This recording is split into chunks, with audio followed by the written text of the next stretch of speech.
est-ce que Madame Cassie était sous emprise ou est-ce qu'elle était amoureuse? Ou bien peut-être que c'était uniquement pour de l'argent. Moi, personnellement, je pense qu'au début, elle était attirée par l'argent, la gloire et le succès. Et que ensuite, à force, elle est tombée amoureuse. Elle a pris goût à cette vie. Elle pensait pouvoir être la femme numéro 1. Elle pensait être la femme principale. Elle pensait qu'il était amoureux d'elle. Mais au fil du temps, elle a vu P. Diddy avec énormément d'autres femmes, avec des hommes aussi. Il ne voulait pas faire d'enfants avec elle et ça c'est très important parce que elle le voulait. Et quand un homme qui est totalement riche et qui peut très bien assumer des enfants dit non, je ne veux pas d'enfants avec toi précisément, ça fait mal au niveau de l'estime. Et quand tu vois cet homme qui est toujours aussi proche de la mère de ses enfants, on commence à douter, on commence à paniquer, on commence à faire tout et n'importe quoi pour l'autre. Donc on peut dire que Cassie était prête à tout pour garder son homme, pour garder l'argent, la gloire, son amour. Et au départ, elle n'était pas contre. Elle n'était pas contre toutes ces pratiques. Et avec ça, vous rajoutez les substances illicites, la manipulation de P. Diddy, surtout qu'il ne voulait pas qu'elle consomme quand il n'était pas là. Ça, c'est pour bien la maîtriser, c'est pour bien la manipuler, pour qu'elle soit en manque et qu'elle puisse l'attendre pour consommer et qu'elle puisse attendre les soirées libres pour pouvoir en consommer, pour pouvoir assouvir ses besoins. Cet homme n'est pas fou, il est machiavélique. Donc vous voyez là, on est dans un tout. Elle était consentante, sans être consentante. Elle était manipulée, sans être véritablement manipulée car elle était aussi amoureuse. En plus de ça, les substances, la dépendance affective aussi. Donc du coup, c'est un tout. Cette histoire n'est pas juste blanc ou noir, c'est du gris. D'ailleurs, elle voulait un arrangement financier. Ça veut tout dire. Là, en ce moment, les avocats sont en train de mettre le doute car il y a les SMS où elle réclame ce type de soirée, où elle dit très clairement qu'elle est amoureuse ou bien qu'elle est en manque. Elle veut être la femme de sa vie avec des enfants, etc.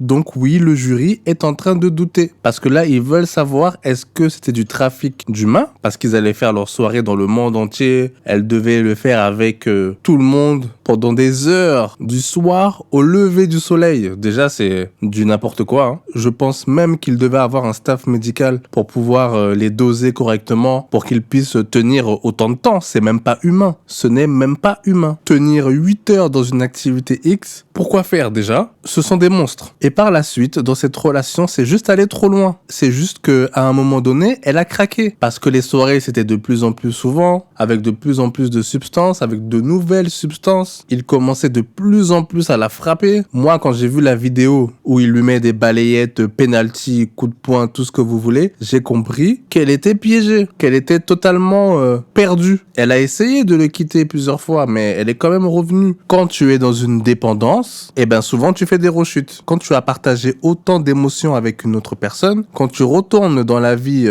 je dirais normale, ça fait peur, ça crée des angoisses. Elle n'est plus dans son confort. Mais en même temps, quand elle est dans la relation, c'est une souffrance pour elle. Là, elle est enceinte, là, elle a quelqu'un dans sa vie, mais je ne suis même pas sûr qu'elle ait réellement tiré un trait. Parce qu'elle a déjà envoyé des messages à P. Diddy alors qu'elle était déjà avec son homme actuel. Quand elle était avec le rappeur Kid Cudi, pareil. Mais je vous le dis, ce n'est pas avec l'histoire de Cassie que vous allez pouvoir mettre P. Diddy longtemps derrière les barreaux. La seule solution, c'est que d'autres personnes viennent témoigner. Il faut aussi montrer toutes ces vidéos pour voir ce qu'il fait. Est-ce qu'il drogue les gens? Pour moi, cette histoire est déjà terminée. Cassie a déjà perdu, sauf si elle a d'autres preuves bien plus solides que ça. Attention, hein, bien sûr qu'il est coupable, bien sûr que c'est un détraqué, bien sûr qu'il l'a manipulé à un certain pourcentage. Il a sûrement fait des choses atroces dans le monde entier avec des personnes innocentes, mais il faut le prouver. Pour le moment, ce ne sont que des rumeurs. Tant que les vidéos n'ont pas été diffusées au jury, tant que personne ne va réellement venir témoigner avec quelque chose de concret, il ne va rien se passer. Cet homme est bien trop riche, cet homme est bien trop influent, cet homme a bien trop de pouvoir. Et des fans aussi, des amis haut placés. S'il n'y a pas de vraies preuves, vous allez voir certains artistes commencer à dire que maintenant c'est un homme merveilleux. D'ailleurs, tu as déjà certaines personnes qui viennent dire que P. Diddy ne les a jamais touchés. Je vais suivre le procès, on verra bien s'il y a des choses